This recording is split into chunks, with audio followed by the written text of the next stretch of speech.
No campo das relações humanas, todas as vezes que uma pessoa se sente menor, se sente pequena, se sente inferiorizada em relação à outra, normalmente o que vai acontecer é que ela, se sentindo menor, vai se deixar dominar por aquela que ela entende ser superior. E isso é uma coisa muito complicada de ser resolvida. Essa relação de menor e maior, inferior e superior, também acontece no campo da política. É muito comum encontrar eleitores que se sentem menores do que os políticos. Isso é uma anomalia, esse pensamento. Porque, na verdade, na relação entre eleitor e político, o político é que é menor do que o eleitor. E existem várias razões para se pensar assim, mas eu vou destacar aqui somente 3 delas.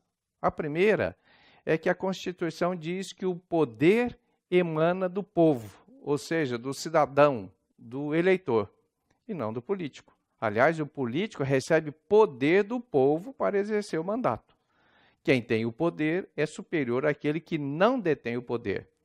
No caso aqui, quem detém o poder é o eleitor. Então, nesse sentido, o eleitor é superior ao político, que recebe poder do eleitor para um curto espaço de tempo exercer esse poder dentro do mandato político. Essa é a primeira razão de demonstrar que o eleitor é superior ao político. A segunda é que o político recebe salário do eleitor.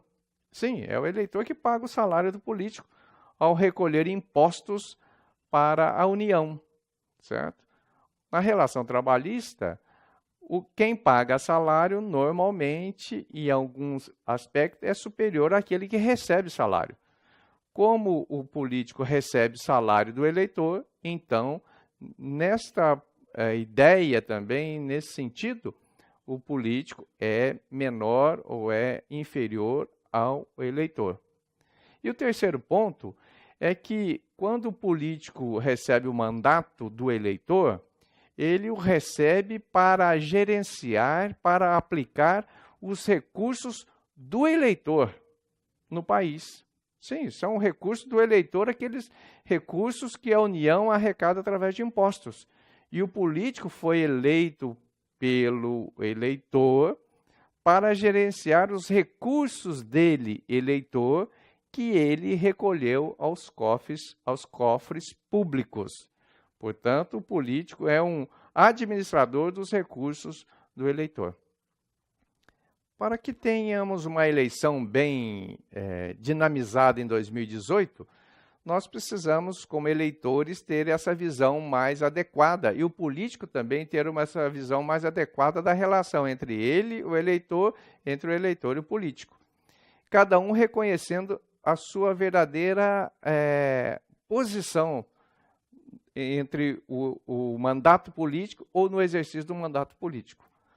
E é importante que o eleitor se sinta superior ao político e o político se sinta inferior ao eleitor, não para que um exerça domínio sobre o outro, pelo contrário, para que ambos possam se respeitar adequadamente. O Projeto Cidadão Brasil tem como objetivo trazer essa consciência de cidadania para o eleitor, para que ele, eleitor, possa eleger bem, sabendo que entregará o país em boas mãos agora nas próximas eleições. Se tivermos essa consciência de superioridade de um em relação ao outro, para termos respeito mútuo, certamente nós poderemos fazer uma classe política muito mais qualificada.